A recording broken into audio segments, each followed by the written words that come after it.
সবার পরীক্ষা কেমন চলছে?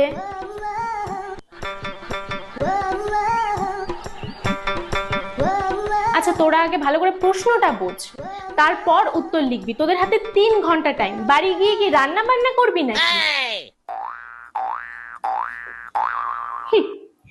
2 নম্বর প্রশ্নের জন্য এত বড় উত্তর! সত্যি তোরা কি ভাবিস বলতো? আসলে স্কুলের ম্যামরা কিছুই জানে না, এই জন্য দিনে 3-4টে করে টিউশনে যাস আর ভাবিস সব শিখে গেছিস। দেখ না, দেখ এবার সব কটা ফেল করবি।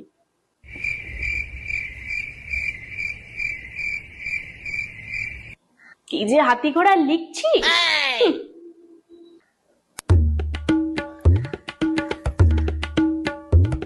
কিছুই হচ্ছে না।